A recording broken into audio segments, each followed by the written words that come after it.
Maybe skip this year's reunion, Anna. My dad's text glowed on my phone screen, each word a tiny dagger.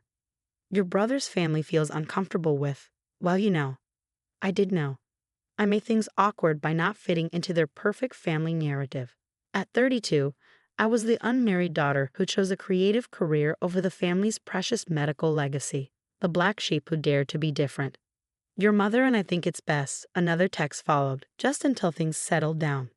We don't want any tension during the photos. I stared at my reflection in my apartment window, the Seattle skyline twinkling behind me. 5 years ago, their words would have crushed me. Now, I felt something different, a mix of amusement and satisfaction. If they only knew what I'd been working on this past year. Okay, Dad, I understand completely, I replied, watching 3 dots dance as he typed his response. That's my girl, always sensible. We'll FaceTime you during the reunion. I smiled, thinking about the manuscript sitting on my desk, the one that had just been accepted by one of the biggest publishing houses in the country.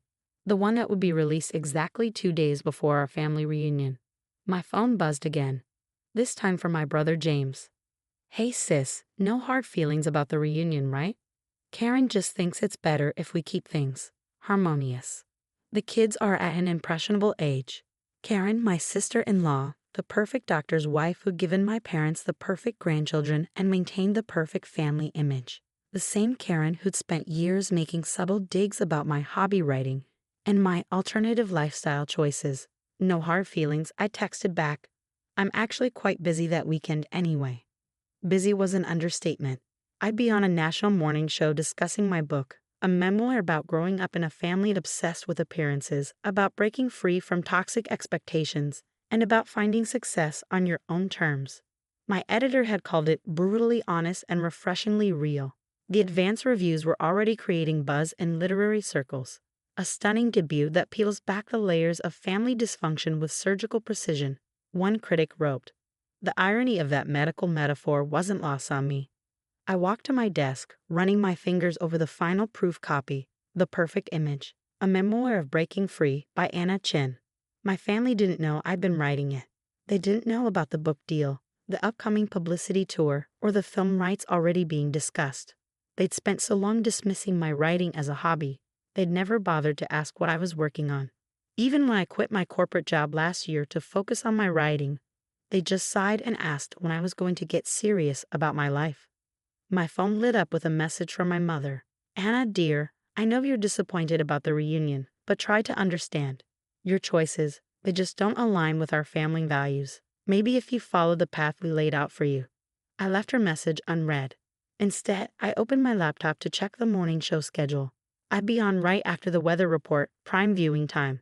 The same time my family usually had their morning coffee. The same coffee shop where Karen held court every morning with other doctors' wives, the TV always on in the background. The same time my parents religiously watched their morning news while preparing for their day at the hospital. My phone buzzed again. This time it was my agent. Advance copies are being sent to major reviewers tomorrow. Your family hasn't gotten wind of this yet. No, I replied. They're too busy planning their perfect family reunion. Well, they're in for quite a surprise. The publisher wants to push up the release date by a day. That okay? I thought about my family gathering, about the carefully orchestrated photos they plan, about Karen's smug smile as she played the perfect daughter-in-law. Perfect, I typed back. Absolutely perfect. I poured myself a glass of wine and walked to my window, watching the sunset paint the sky in brilliant oranges and pinks. In just a few weeks, everything would change. My story would be out there, not just mine but the story of every person who'd ever felt suffocated by family expectations. My phone buzzed one final time. A group text from Karen to the family. Just finalized the reunion schedule. Matching outfits for the photos, formal dinner, and Dad's speech about the Chen medical legacy. This year will be perfect. I raised my glass to the Seattle skyline. Yes, Karen, I whispered. This year will be absolutely perfect. The morning of my book release, I sat in the green room of the National Morning Show, watching the makeup artist add final touches.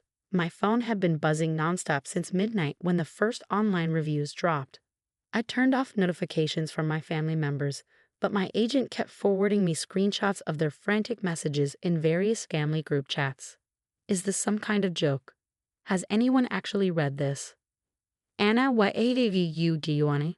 Karen had apparently discovered the book during her morning social media scroll, right as it hit #1 on Amazon's new releases. Her perfectly curated Instagram feed was now filled with angry comments about my betrayal.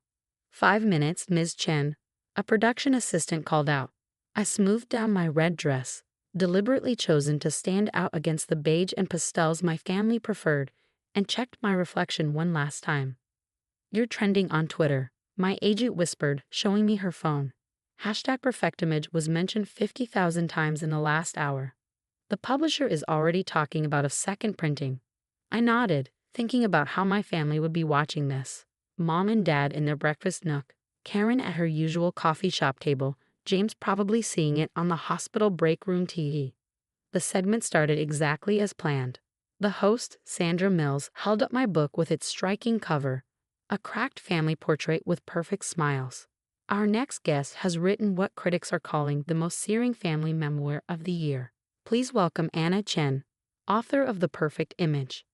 I walked out, smiled, and sat down, the cameras catching my calm demeanor. Anna, this book, it's extraordinary, Sandra began. You write about growing up in what looked like the perfect family from the outside. Successful parents, prestigious medical legacy, picture-perfect holidays. But underneath, I continued, was a family obsessed with appearances, where children weren't allowed to be themselves, where success was measured only by following a predetermined path, and where those who dared to be different were slowly but systematically excluded. Like you were recently excluded from your family reunion? I smiled, knowing this would hit home. Yes, exactly like that. I was told I made things awkward by not fitting their perfect image. My career choice, my lifestyle, my refusal to pretend, it all threatened their carefully constructed facade. And they don't know you're here today. They didn't know about the book until this morning. They spent so long dismissing my writing as a hobby that they never bothered to ask what I was working on. It's actually quite symbolic of our entire relationship, their refusal to see me as I am, rather than who they wanted me to be. The interview continued, each question allowing me to dismantle the perfect image my family had maintained for decades, not with anger or bitterness, but with calm clarity and undeniable truth. Your brother's wife features prominently in the book, Sandra noted. You describe her as the ultimate enforcer of family perfection. Karen represents everything our family values: conformity, appearances, social status. She's not the villain of the story, she's just another player in a system that prioritizes image over authenticity. My phone vibrated in my pocket. A text from James. Do you have any idea what you've done to Karen? She's crying in Starbucks. I ignored it as Sandra held up the book again. There's a particularly powerful chapter about your decision to leave medicine for writing. Yes, I nodded. My parents had my future planned since birth: follow them into medicine, marry the right person, have the right children, maintain the legacy. When I chose writing instead, they treated it as a personal betrayal. They never once asked if I was happy, only how it would look to their friends. By the time the segment ended, my social media following had doubled. The publisher called. They were rushing more copies to stores to meet demand. My agent was fielding calls from talk shows and book clubs. But it was the text from my mother that caught my attention. Your father and I are very disappointed. We raised you better than this. The reunion is in 2 days. How could you embarrass us like this? I typed back. I'm not embarrassing you, Mom. I'm just telling my truth. The truth you never wanted to hear. Then came Karen's message. You've ruined everything. The country club mothers are all talking about it. How am I supposed to show my face at the reunion now? I smiled, thinking about the reunion. The carefully planned photos would now have a very different meaning. The speeches about family legacy would ring hollow. The perfect image they'd worked so hard to maintain had cracked, revealing the truth underneath. My agent touched my arm. Ready for the bookstore signing? There's already a line around the block.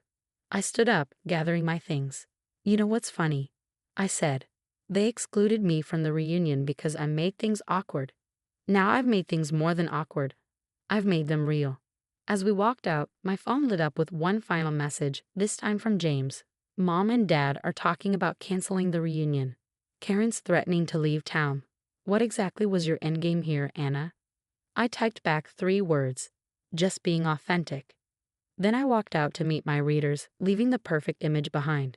The day of the family reunion arrived with a thunderstorm, nature providing the perfect backdrop to the chaos I created. My social media was flooded with messages from readers sharing their own stories of breaking free from family expectations. The book had hit #1 on the New York Times bestseller list, and my publisher had already secured a deal for a second book. I sat in my apartment, watching the rain against my window, when my phone rang. It was my grandmother, the only family member I hadn't written about in the book. She'd always been different, quietly supporting my choices while maintaining peace with the rest of the family. "The house is in absolute turmoil," she said, amusement clear in her voice. "Your mother's locked herself in her room, Karen's threatened to move to another state, and your father keeps muttering about damage control. But I have to tell you something, Anna." I held my breath, waiting for disappointment or criticism. "I'm proud of you," she continued. "Someone needed to crack that perfect facade. We've all been suffocating under it for too long." Tears welled up in my eyes. "You're not angry about the book?" "Angry? Darling, I bought 10 copies and gave them to my bridge club. We've been discussing it all week." Margaret Johnson finally admitted her son's business trip was actually rehab. It started quite a revolution among the country club set. I laughed, imagining the ripple effect throughout their social circle. Then my grandmother's tone turned serious. "They're still having the reunion, you know. Your mother refuses to cancel, says it would only confirm everything you wrote. But it's different now. The perfect image is shattered, and they don't know how to handle it." "Are they still taking the formal photos?" "Oh yes, but now everyone knows they're just for show. Your cousin Emily actually refused to wear the matching outfit Karen picked out. Said your book inspired her to be authentic." Just then, my phone buzzed with a text from James. "This is your last chance, Anna. Come to the reunion, apologize to everyone. Tell the media it was all exaggerated. We can fix this." I showed grandmother the message and she sighed. "They still don't get it, do they? This was never about destroying the family. It was about being honest about who we really are." "Exactly," I replied. "I don't want to destroy anything. I just want to be accepted for who I am, not who they want me to be." "Well," grandmother said, "why don't you show them?" 3 hours later, I stood outside my parents' house, my grandmother beside me.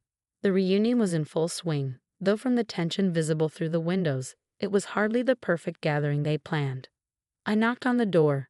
The conversation inside stopped abruptly. My father opened it, his face a mix of anger and shock. "Anna, you weren't invited."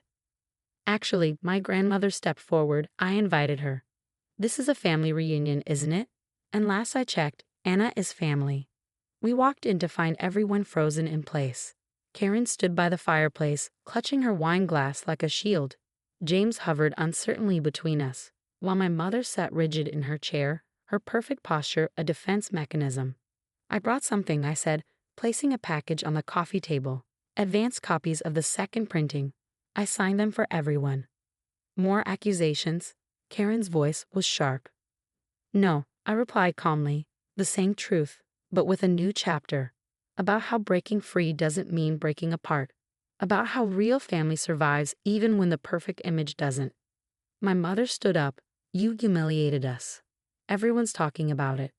"People were always talking, Mom. The difference is now they're being honest. Like Margaret Johnson discussing her son's rehab. Like cousin Emily choosing her own clothes. Like me, writing my truth." "Your truth?" My father scoffed. "What about our truth?" "Dad, your truth was suffocating everyone.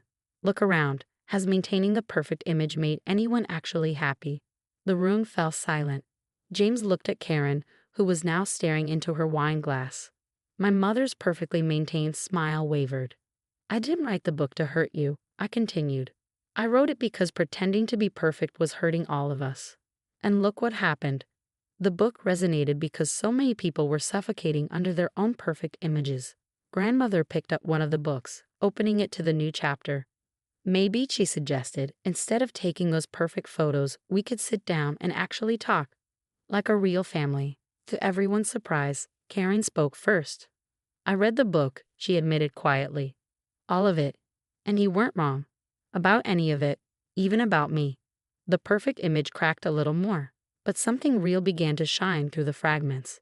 James sat down next to me. Mom's posture relaxed slightly. Dad loosened his tie. So I said, should we take that family photo? This time with everyone just being themselves. The resulting picture wasn't perfect. My red dress stood out against their pastels. Karen's smile was genuine, if tearful. James had his arm around me instead of standing stiffly. Mom and Dad looked less posed, more human. Grandmother beamed from the center. It wasn't the perfect image they'd planned. It was better.